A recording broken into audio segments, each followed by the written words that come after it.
اے میرے بھائیوں، مدرسے کے اندر پڑھنے والے طالب علموں، مدرسے کے اندر پڑھانے والے میرے اساتذہ، آپ اپنی اہمیت کو جانو۔ دنیا کے اندر سب سے قیمتی چیز اگر کوئی ہے تو وہ آپ ہے۔ آپ سے زیادہ قیمتی اس دنیا کے اندر کوئی دوسری شے نہیں ہے۔ آپ دنیا میں موجود ہیں تو یاد رکھیے یہ سورج چمک رہا ہے۔ آپ دنیا میں موجود ہیں تو یہ آسمان اپنی جگہ کے اوپر ٹکا ہوا ہے۔ آپ دنیا میں موجود ہیں تو زمین اپنی جگہ پر ہے۔ آپ موجود ہیں تو چاند چمک رہا ہے۔ آپ موجود ہیں تو ستارے چمک رہے ہیں۔ آپ موجود ہیں تو بادشاہت چل رہی ہے۔ آپ موجود ہیں تو دنیا کا نظام چل رہا ہے۔ آپ موجود ہیں تو یہ دنیا اس طریقے سے چل رہی ہے۔ اگر آپ ختم ہو گئے، دنیا سے اللہ اللہ کہنے والے ختم ہو گئے، قرآن پڑھنے والے ختم ہو گئے، یہ علماء اور طلباء ختم ہو گئے، اللہ اس دنیا کو بھی ختم کر دیں گے، تہس نہس کر دیں گے۔ والصلاة والسلام على سيد الأنبياء والمرسلين وعلى آله وأصحابه أجمعين، أما بعد فأعوذ بالله من الشيطان الرجيم، بسم الله الرحمن الرحيم،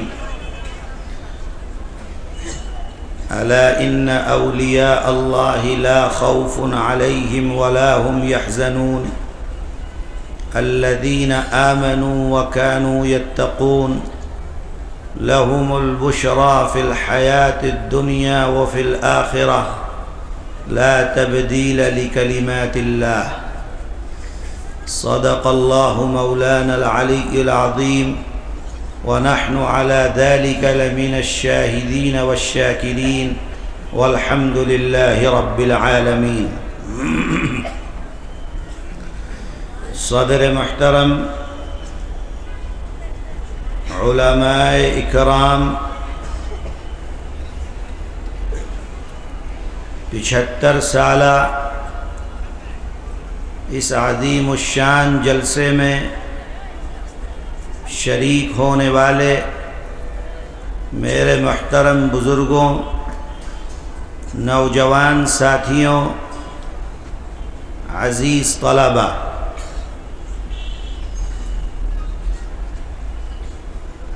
جلسے کے منتظمین کو دل کی گہرائیوں سے اس عظیم الشان کامیاب اجلاس کے انعقاد پر مبارکباد پیش کرتا ہوں۔ اللہ تعالی ان حضرات کی کوششوں کو قبول فرمائے، اور اللہ جس طریقے سے ہم سب کو یہاں جمع کیا، اللہ اپنی جنت میں بھی ہم سب کو جمع فرمائے۔ میرے عزیزو، اللہ تبارک و تعالی نے اپنے فضل اور اپنے کرم سے ہم سب کو ایمان عطا فرمایا، اور ایمان عطا فرمانے کے بعد دنیا کے اندر سب سے قیمتی جو تمغہ ہو سکتا ہے، جناب رسول اللہ صلی اللہ علیہ وسلم کے وارث ہونے کا، وہ اللہ تعالی نے ہمیں اور آپ کو عطا فرمایا۔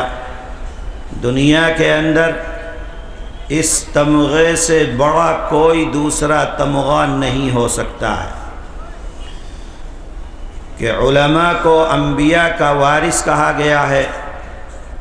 جناب رسول اللہ صلی اللہ علیہ وسلم کی دنیا کے اندر کوئی اولاد نہیں تھی، جو پیدا ہوئے وہ دنیا سے رخصت ہو گئے۔ اللہ تعالی نے فرمایا ما كان محمد ابا احد من رجالکم، لیکن آپ کے دین کو پڑھنے والے، دین کو سیکھنے والے، دین پر عمل کرنے والے اور دین کو لوگوں تک پہنچانے والے، یہ اللہ کے نبی کی روحانی اولاد ہیں جو آپ کے پیغام کو دنیا کے کونے کونے میں پہنچا رہے ہیں۔ میرے عزیزو، میں نے ایک آیت آپ کے سامنے پڑھی۔ اللہ تبارک و تعالی فرماتا ہے الا ان اولیاء اللہ، اللہ کے دوستوں کو، اللہ والوں کو، اللہ کے ولیوں کو لا خوف علیہم ولا هم یحزنون، نہ انہیں کوئی خوف ہوتا ہے دنیا کے اندر، نہ کوئی غم ہوتا ہے۔ یہاں پر جو حضرات علماء، اکابرین اور مدارس سے وابستہ جتنے بھی لوگ موجود ہیں، وہ علماء دیوبند کو اپنا پیشوا اور قائد سمجھتے ہیں اور مانتے ہیں۔ اللہ تبارک و تعالی نے ہمیں اپنے اکابرین کے نقش قدم پر چلنے کی توفیق عطا فرمائی۔ علماء دیوبند جن کے ہم ماننے والے اور ان کے بتلائے ہوئے راستے پر جو قرآن و حدیث سے ثابت ہے اس پر چل کر اپنی زندگی گزارنے والے، حقیقت یہ ہے کہ دیوبند کے علماء جن کی زندگی جب ہم پڑھتے ہیں اور اس زندگی کا مطالعہ کرتے ہیں تو ہمیں یہ بات سمجھ میں آتی ہے کہ وہ تمام کے تمام اللہ کے ولی تھے، اللہ کے دوست تھے۔ یہی وجہ ہے کہ دنیا کے اندر نہ ان کو کسی بات کا خوف تھا، نہ کسی بات کا غم تھا۔ دنیا کے بڑی سے بڑی طاقت ان کے سامنے کوئی حیثیت نہیں رکھتی تھی، اور دنیا کے بڑے سے بڑا غم ان کے سامنے کوئی حیثیت نہیں رکھتا تھا۔ جب ہم اپنے اکابرین کا مطالعہ کرتے ہیں، چاہے حضرت قاسم نانوتوی رحمۃ اللہ علیہ ہوں، رشید احمد صاحب گنگوہی رحمۃ اللہ علیہ ہوں، حضرت مولانا یعقوب صاحب دیوبندی رحمۃ اللہ علیہ ہوں، حضرت مولانا حاجی عابد حسین صاحب دیوبندی رحمۃ اللہ علیہ ہوں، یا مولانا مظہر صاحب تھانوی رحمۃ اللہ علیہ ہوں، یا شیخ الہند حضرت مولانا محمود حسن صاحب دیوبندی رحمۃ اللہ علیہ ہوں، یا حضرت مہاجر مکی امداد اللہ صاحب رحمہم اللہ ہوں، یا شیخ الاسلام حضرت مولانا حسین احمد صاحب مدنی رحمۃ اللہ علیہ ہوں، یا حضرت مولانا شبیر احمد صاحب عثمانی رحمۃ اللہ علیہ ہوں، یا حضرت مولانا اشرف علی صاحب تھانوی رحمۃ اللہ علیہ ہوں، یا حضرت شاہ صاحب رحمہم اللہ۔ ان میں سے آپ جس کی زندگی کو اٹھا کر دیکھیں گے اور پڑھیں گے، ہر آدمی کی زندگی کے اندر یہی آپ کو ملے گا، لا خوف علیہم ولا هم یحزنون، نہ ان کو دنیا کے اندر کسی چیز کا خوف ہے، نہ دنیا کے اندر کسی چیز کا غم ہے۔ آپ کے اکابرین اور خاص طور پر علماء دیوبند جس وقت قائم کیا گیا، اس ملک کے اندر انگریزوں کا مقابلہ کرنے کے لیے جس وقت میدان میں آئے ہیں، بے سر و سامانی کے عالم میں کوئی ان کے پاس حکومت نہیں، کوئی ان کے پاس طاقت نہیں، کوئی ان کے پاس اسلحہ نہیں، لیکن جب حضرت شاہ عبدالعزیز صاحب محدث دہلوی رحمت اللہ علیہ نے سن 1803 کے اندر فتویٰ دے دیا کہ اب ہمارا ملک غلام ہو گیا ہے، جس وقت انگریز نے اعلان کیا کہ خلق خدا کی ہے ملک بادشاہ سلامت کا ہے، لیکن اب اس ملک میں جو حکم نافذ ہوگا وہ ایسٹ انڈیا کمپنی کا حکم چلے گا۔ تو اس وقت کے سب سے بڑے عالم دین حضرت شاہ عبدالعزیز صاحب محدث دہلوی رحمۃ اللہ علیہ، جو حضرت شاہ ولی اللہ صاحب محدث دہلوی رحمہم اللہ کے بڑے صاحبزادے ہیں، انہوں نے سب سے پہلے جہاد آزادی کا فتویٰ دیا کہ اے لوگو، وہ ہندوستان، پاکستان، بنگلہ دیش اس وقت ایک ملک تھا، سب کو پکارا انہوں نے کہ اے اللہ کے بندو، انگریز کے اس اعلان کے بعد اب ہمارا یہ ملک غلام ہو گیا ہے، اور اس کو غلامی سے آزاد کرانا، جس طریقے سے تمہارے اوپر نماز فرض ہے، روزہ فرض ہے، جس طریقے سے زکوٰۃ فرض ہے، حج فرض ہے، ایسے ہی اب تمہارے اوپر اللہ کی دین کو بچانا اور اپنے وطن کو آزاد کرانا تمہارے اوپر فرض ہو گیا ہے۔ حضرت شاہ عبدالعزیز صاحب محدث دہلوی رحمہم اللہ کا وہ فتویٰ، جس کو لے کر حضرت سید احمد شہید اور حضرت شاہ اسماعیل شہید جو ان کے خاندان کے لوگ ہیں، انہوں نے اس فتوے کو لیا، پورے ملک کے اندر لوگوں کو تیار کیا، جمع کیا، اور 1831 میں بے سر و سامانی کے عالم میں انہوں نے بالا کوٹ کی پہاڑیوں پر جا کر جام شہادت کو نوش کیا ہے وطن کی آزادی کے لیے۔ میرے بھائیوں، اس کے بعد یہ قافلہ آگے بڑھا، اور 1857 میں دہلی میں اور اطراف دہلی میں آپ کے دیوبند کے یہ اکابرین، جن کے پاس نہ کھانے کے لیے ہے، نہ پینے کے لیے ہے، نہ ان کے پاس گھر ہے، نہ در ہے، لیکن ایک ایسی حکومت کے خلاف جس حکومت میں کبھی بھی سورج غروب نہیں ہوتا تھا، جس حکومت کے اندر اتنی زمین پر اس کی حکومت پھیلی ہوئی تھی کہ اگر ایک طرف رات ہو رہی ہے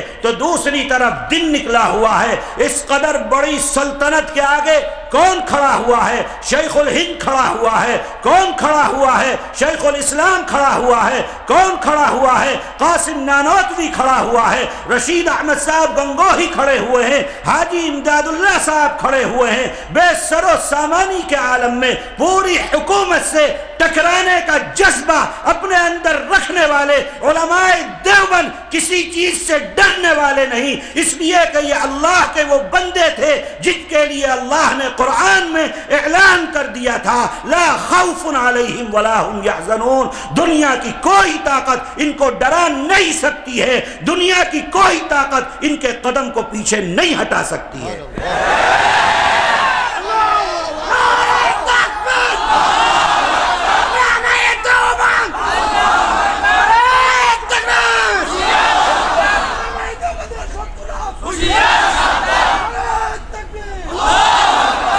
یہ آپ کے اکابرین، یہ آپ کے بڑے، جنہوں نے ایک ایسی حکومت کا مقابلہ کیا جس حکومت کے پاس ساز و سامان تھا، جس حکومت کے پاس توپیں اور بندوقیں تھیں، جس حکومت کے پاس فوج اور پولیس تھی، لیکن یہ لوگ اگر دوپہر میں کھاتے تو شام کے کھانے کا پتہ نہیں، اور شام کو کھانا ملتا تو صبح کے کھانے کا پتہ نہیں۔ لیکن یہ اللہ کے بندے، یہ اللہ کے ولی، یہ اللہ کے نام پر اپنا سب کچھ قربان کرنے والے، اللہ کے نام پر مر مٹنے والے، اس پوری حکومت سے ٹکرانے کا اپنے اندر جذبہ رکھتے تھے۔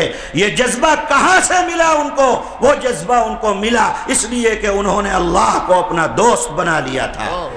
1857 کی جنگ آزادی، علماء کے اوپر فتویٰ لگایا گیا کہ یہ سارے کے سارے غدار ہیں، یہ حکومت کے غدار ہیں، یہ حکومت سے لڑنے والے ہیں۔ 1857 کے بعد پورے ملک کے اندر 3 سال تک یہ اعلان کر دیا گیا کہ جہاں پر جو داڑھی اور ٹوپی والا ملے اس کو پکڑو اور لے کر اس کو پھانسی کے پھندے کے اوپر لٹکا دو۔ مؤرخین لکھتے ہیں کہ دلی سے لے کر قصہ خانی بازار پشاور تک کوئی درخت ایسا نہیں تھا جس درخت کے اوپر کسی مولوی کی گردن نہ لٹک رہی ہو۔ اے لوگو، اس طریقے سے کہ جب جان نکل گئی تو ان کی لاشوں کو اتار کر دفنانے کی اجازت نہیں تھی، وہ لاش وہیں پر لٹکی ہوئی ہے۔ پرندے آتے ہیں، چڑیے آتی ہیں، چیل آتے ہیں، کوے آتے ہیں اور ان لاشوں سے گوشت کو نوچ نوچ کر کھاتے ہیں، اور جب لاش پر سے گوشت ختم ہو جاتا ہے، صرف ہڈی باقی رہتی ہے، تو اجازت ہوتی ہے کہ اب اس ہڈی کو اتار کر دفنا دیا جائے۔ یہ آپ کے اکابرین جنہوں نے اس ملک کے لیے، آپ کے وطن کے لیے قربانیاں پیش کی ہیں، ایسی قربانیاں جس کی نظیر اس دنیا کے اندر نہیں ملتی ہے، کہ بے سر و سامانی کے عالم میں کس طریقے سے یہ لوگ اتنی بڑی طاقت کے ساتھ ٹکرا گئے۔ صرف وہ ایمانی جذبہ تھا ان کے اندر، جس ایمانی جذبے نے انہیں، اس فتوے نے جو حضرت شاہ عبدالعزیز صاحب کا فتویٰ تھا، اس فتوے نے انہیں اس پر آمادہ کیا کہ وہ بے سر و سامانی کے عالم میں ٹکرانے پر یقین رکھتے تھے، اس لیے کہ ان کا ایمان اللہ کے اوپر تھا۔ میرے عزیزو، قصہ یہی ختم نہیں ہو گیا۔ کس کس طریقے سے انگریز نے علماء کو پھانسیاں دی ہیں، آگ کے اوپر لٹھا کر، جلتے ہوئے انگاروں پر لٹھا کر علماء کو ختم کیا گیا، بوروں کے اندر بھر کے جلتے ہوئے تندوروں کے اندر علماء کو ڈالا گیا، گھوڑوں کے اوپر علماء کو میدان میں رکھ کے اوپر سے گھوڑے دوڑا دیے گئے، عالم کی ایک ٹانگ ہاتھی میں ایک پر اور دوسری میں باندھ کر ایک ہاتھی کو ادھر چلا دیا، ایک کو ادھر چلا دیا، اور عالم کو بیچ میں سے دو ٹکڑے کر دیے گئے۔ عالم کو توپ کے دہانے کے اوپر باندھ کر اور توپ کے گولے کو چھوڑ کر عالم کے پرخچے ہوا کے اندر اڑا دیے گئے۔ اس طریقے پر آپ نے، آپ کے بزرگوں نے، آپ کے بڑوں نے اس ملک کے لیے، اس وطن کے لیے اپنی قربانیوں کو پیش کیا تھا، یہ وطن آزاد ہوا تھا۔ میرے عزیزو، وہ وطن آزاد کیسے ہوا؟ اس وطن کے لیے قربانیاں کیسے دیں؟ اس وطن کے لیے کس طریقے سے آپ کے اکابرین نے اپنا تن من دھن سب کچھ ختم کر دیا، تو آپ کو آج اس ملک کے اندر آپ آزادی کی سانس لے رہے ہو، آزاد اپنے آپ کو سمجھ رہے ہو اور آزادی کے ساتھ اپنے کاموں کو لے کر آگے بڑھ رہے ہو۔ میرے بھائیوں، شیخ الہند رحمت اللہ علیہ وہ انسان ہے جس انسان نے جنگ آزادی کے لیے اپنی پوری زندگی کو صرف کیا ہے۔ جب اللہ کے اس دین کے لیے لڑنے والے ختم ہو گئے، 1857 کی جنگ آزادی میں جب علماء کو سب پھانسی کے پھندے پر لٹکا دیا گیا اور ملک کی صورتحال یہ ہو گئی کہ نماز جنازہ پڑھانے والے علماء ملنے مشکل ہو گئے، ہمارے ہندوستان میں پٹنہ اور پٹنہ کے قریب صادق پور، جہاں پر بڑے بڑے علماء کی جماعتیں تھیں، ان سب کو اس طریقے سے ختم کر دیا گیا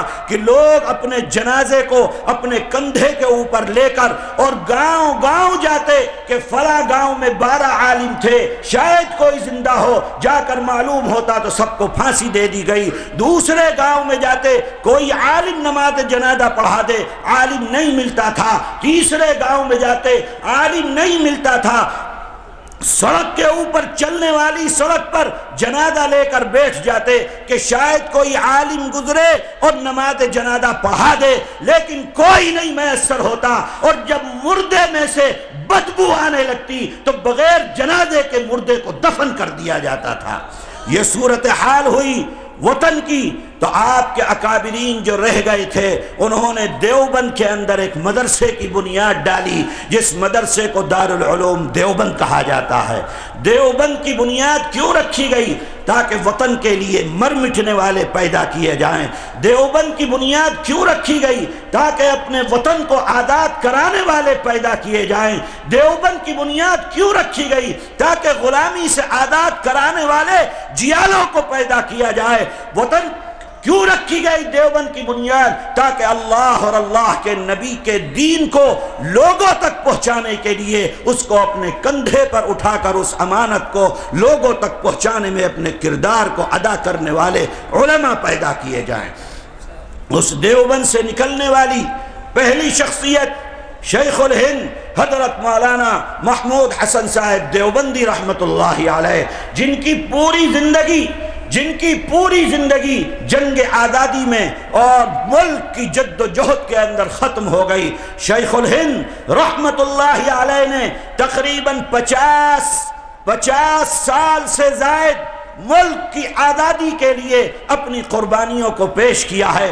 تحریک ریشمی رومال چلانے والے شیخ الہند رحمت اللہ علیہ ہیں، انگریز کے خلاف لڑنے والے شیخ الہند رحمت اللہ علیہ ہیں، انگریزوں کا مقابلہ کرتے ہوئے جیلوں کی سلاخوں کو کاٹنے والے شیخ الہند رحمت اللہ علیہ ہیں۔ وطن کی آزادی کے لیے اگر ہزاروں میل دور مالٹا میں لے جا کر کسی کو قید کیا گیا تو آپ کے اکابر تھے، علماء دیوبند تھے، دیوبند کے پڑھنے والے تھے، دیوبند سے نکلنے والے تھے، دیوبند کے مجاہدین تھے، دیوبند پر اپنا سب کچھ نچھاور کر کے وطن کے لیے باہر نکلنے والے تھے، جنہیں ملک کی آزادی کے لیے مالٹا میں لے جا کر قید کیا گیا۔ شیخ الہند رحمت اللہ علیہ، شیخ الاسلام رحمت اللہ علیہ، حکیم نصرت حسین صاحب رحمت اللہ علیہ، مولانا عزیر گل صاحب رحمہ اللہ، ان حضرات کو لے جا کر مالٹا میں وطن کی آزادی کے لیے قربانیاں دینے والے لڑنے والے لوگوں میں اگر کسی کو اتنی دور لے جا کر قید کیا تھا تو وہ آپ کے اکابرین تھے، آپ کے بڑے تھے۔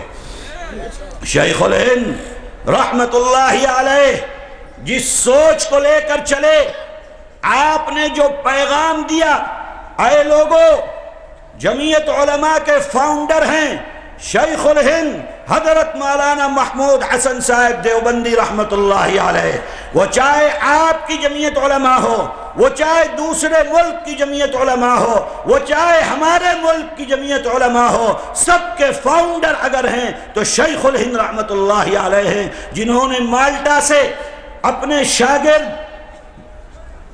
مفتی کفایت اللہ صاحب رحمت اللہ علیہ کو حکم بھیجا تھا کہ آپ دلی کے اندر ایک جماعت کی بنیاد ڈالیے تاکہ جب یہاں سے رہائی ملے ہم یہاں سے چھوٹ کر آئیں مالٹا سے تو اس پلیٹ فارم سے وطن کی آزادی کے لیے قربانیوں کو جاری رکھا جائے۔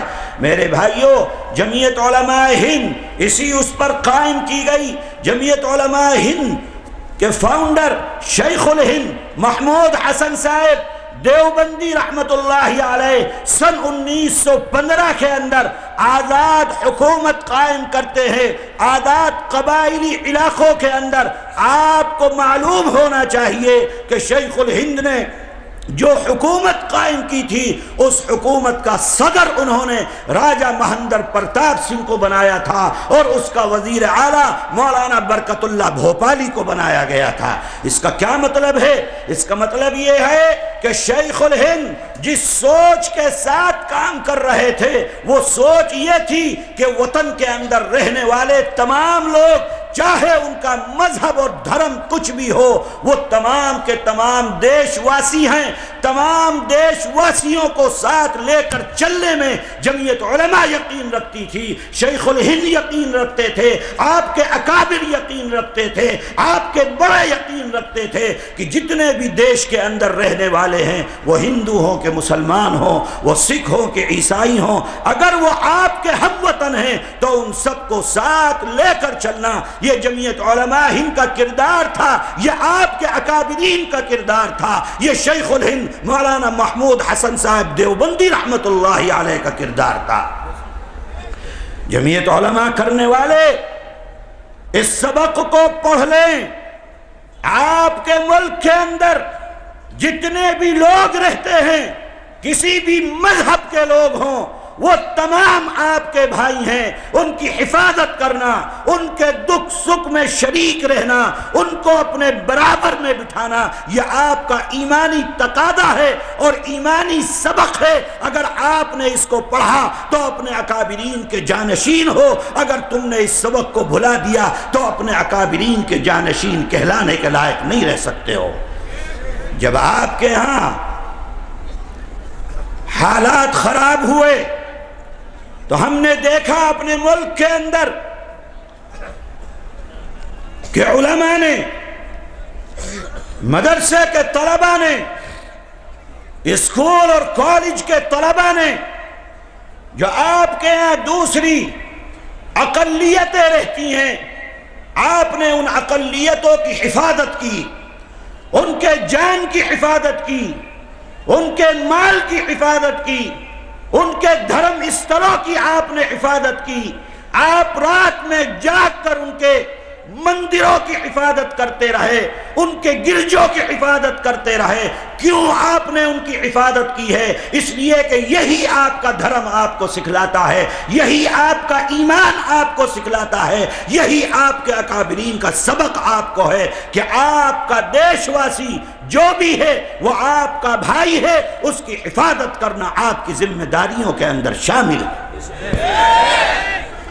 شیخ الاسلام حضرت مولانا حسین احمد صاحب مدنی رحمت اللہ علیہ اسی سبق کو اس طریقے سے پڑھاتے ہیں کہ اے لوگوں، قومیں وطن سے بنتی ہیں، قومیں مذہب سے نہیں بنا کرتی ہیں۔ جتنے بھی یہاں رہنے والے مذہب سے ملت بنتی ہے، مذہب سے قومیں نہیں بنا کرتی ہیں، قومیں بنتی ہیں وطن سے۔ آپ کے وطن میں رہنے والے جتنے بھی لوگ ہیں، مسلمان ہو، ہندو ہو، کرسچن ہو، بودھ ہو اور کسی دھرم اور مذہب کا ہو، وہ سب کے سب بنگلہ دیشی ہیں، وہ سب کے سب آپ کے بھائی ہیں۔ آپ کا پاسپورٹ ایک مسلمان کا، ایک عالم دین کا، ایک غیر مسلم آپ کے ہاں رہنے والے کا، سب کے پاسپورٹ کا ایک رنگ ہے، سب پر بنگلہ دیشی لکھا ہوا ہے۔ اس کا مطلب ہے کہ وطن کے رہنے والے وہ تمام کے تمام آپ کے بھائی ہیں، وہ آپ کے پڑوسی ہیں، وہ آپ کے برابر میں رہنے والے ہیں۔ اے لوگوں، اگر یہاں پر اللہ کے ماننے والے زیادہ ہیں اور جو نہ ماننے والے ہیں، اگر ان پر ظلم ہوتا ہے تو یاد رکھنا اللہ کے ہاں کبھی بھی معافی ملنے والی نہیں ہے۔ اے میرے بھائی، آپ علماء دیوبند کے ماننے والے، علماء دیوبند کے نقش قدم پر چلنے والے، شیخ الہند حضرت مولانا محمود حسن صاحب دیوبندی رحمت اللہ علیہ کے جانشین ہیں۔ یہ حضرات ٹکرا گئے، پوری حکومت سے ٹکرا گئے، اور ایک وقت ایسا آیا کہ 1947 میں اس انگریز کو یہاں سے بوریا بستر باندھ کر بھاگنے کے اوپر مجبور ہونا پڑا۔ 150 سال کی خدمت رنگ لے کر آئی اور اللہ نے ہمارے اس وطن کو آزاد کرایا۔ وہ ٹکرائے، کیسے ٹکرا گئے، کیسے ٹکرا گئے؟ الا ان اولیاء اللہ لا خوف علیہم ولا هم يحزنون۔ شام پر 50 سال سے قبضہ کیے بیٹھے ہوئے تھے، مسلمانوں کو مارتے تھے، ظلم کرتے تھے، 50 سال سے اوپر 2 لاکھ سے زائد لوگوں کو قید کر کے رکھا ہوا تھا۔ اللہ تعالیٰ نے شام کے لوگوں کو فتح عطا فرمائی۔ وہ لوگ جو لڑنے کے لیے نکلے، ان ظالموں سے، حکومت پر بیٹھے ہوئے لوگوں سے بے سر و سامانی کے عالم میں وہ جذبہ کہاں سے آیا؟ الا ان اولیاء اللہ لا خوف علیہم ولا هم يحزنون۔ فلسطینی ظلم و ستم کا شکار بنے ہوئے ہیں، بے سر و سامانی کے عالم میں مقابلہ کر رہے ہیں، قتل کیے جا رہے ہیں، بچوں کو شہید کیا جا رہا ہے، بوڑھوں اور ضعیفوں کو مارا جا رہا ہے، عورتوں کی لاشیں سڑک کے اوپر پڑی ہوئی ہیں، گھروں کو توڑ کر پورے محلے ختم کر دیے گئے، لیکن جذبہ دیکھیے، ایمانی قوت دیکھیے، اللہ پر بھروسہ دیکھیے، لوگوں کے اوپر کوئی بھی ظلم و ستم ہو رہا ہے لیکن اللہ پر ایمان، اللہ پر بھروسہ، لا خوف علیہم ولا هم یحزنون، بڑی سے بڑی دنیا کی طاقت کا کوئی خوف نہیں ہے اور دنیا کے لٹ جانے کا کوئی غم نہیں ہے۔ آج بھی اگر آپ پوچھئے ان سے، ایک بچے سے بھی پوچھو کیا حال ہے، تو بچہ کہے گا کہ مجھ کو اللہ کافی ہے، اللہ کے علاوہ مجھے کسی چیز کی ضرورت نہیں ہے۔ شام کے اندر جو کچھ ہوا، 12 دن کے اندر وہ لوگ 50 سالہ غاصب حکومت کو ختم کر کے اللہ نے ان جیالوں کو فتح عطا فرمائی۔ دنیا کے اندر اقتدار کی کرسی پر بیٹھ کر ظلم کرنے والے چاہے کسی ملک کے اندر ہوں، جو اقتدار پر بیٹھ کر ظلم کر رہے ہیں، مار رہے ہیں، آواز اٹھانے والوں کو دبا رہے ہیں، انہیں شام کے حالات سے سبق لینا چاہیے۔ کب اونٹ کس کروٹ بیٹھ جائے اللہ کے علاوہ کوئی نہیں جانتا ہے۔ اللہ نے اقتدار دیا ہے تو امن و سلامتی کے ساتھ اقتدار کرو، انصاف کے ساتھ کرو، لوگوں کی بھلائی کے کام کرو۔ لوگوں کو دکھ دینے کے اگر آپ کام کرو گے تو یاد رکھو، خون خون ہے، گرتا ہے تو جم جاتا ہے، اور ظلم ظلم ہے، بڑھتا ہے تو مٹ جاتا ہے۔ اللہ تعالیٰ کو ظلم پسند نہیں ہے، اللہ تعالیٰ کبھی بھی ظالم کو پسند نہیں کرتا۔ اے لوگو، دنیا کے اندر امن کے ساتھ رہو۔ آپ سے میں یہی کہتا ہوں، اللہ کو ظلم بالکل پسند نہیں ہے۔ اپنے پڑوسیوں کے ساتھ، اپنے یہاں رہنے والوں کے ساتھ، دوسری اقلیتوں کے ساتھ اگر ایک حبہ بھی آپ نے ظلم کیا تو اللہ کو ظالم بالکل پسند نہیں ہے۔ مظلوم کا ساتھ اللہ کا ہاتھ، مظلوم کے ساتھ اللہ کا ہاتھ ہے۔ یاد رکھو، جو دنیا میں ظالم بن کر رہتا ہے اللہ اس کا حشر شمر اور ابن زیاد کے ساتھ کرتے ہیں، اور جو دنیا میں مظلوم ہوتا ہے اللہ اس کا حشر حضرت حسین کے ساتھ فرماتے ہیں۔ میرے بھائی، اس آیت کو یاد کر لو، اولیاء اللہ لا خوف علیہم ولا هم یحزنون، ان کو کوئی خوف نہیں ہے، دنیا کا کوئی غم نہیں، کوئی طاقت ان کو ڈرا نہیں سکتی، کوئی توپ تم کو ڈرا نہیں سکتی اگر تم اولیاء اللہ میں اپنا شمار کرا لو، اور دنیا کے جانے کا کوئی غم تم کو نہیں ہو سکتا۔ کیسے بنے گا اولیاء اللہ؟ ولی اللہ بنو گے کیسے؟ دو چیزیں کرنی ہوں گی، ایک اللہ کا ذکر رات و دن، صبح و شام، ہر وقت تمہارا دل، تمہاری زبان، تمہارا سانس، ہر وقت اللہ اللہ اللہ، اور دوسرے احکام شریعت پر پابندی اور اس کے مطابق اپنی زندگی، ہر عمل تمہارا شریعت کے مطابق، ہر عمل اللہ کی ہدایت کے مطابق، ہر عمل رسول اللہ کے فرمان کے مطابق، اور رات و دن کا مشغلہ تمہارا اللہ کا ذکر اور اللہ کی یاد۔ جب انسان اس کام کو کر لیتا ہے تو اللہ تعالیٰ اسے اپنی محبوبیت عطا فرماتے ہیں، اور اللہ تعالیٰ اسے اپنے ولیوں میں شامل فرما لیتے ہیں۔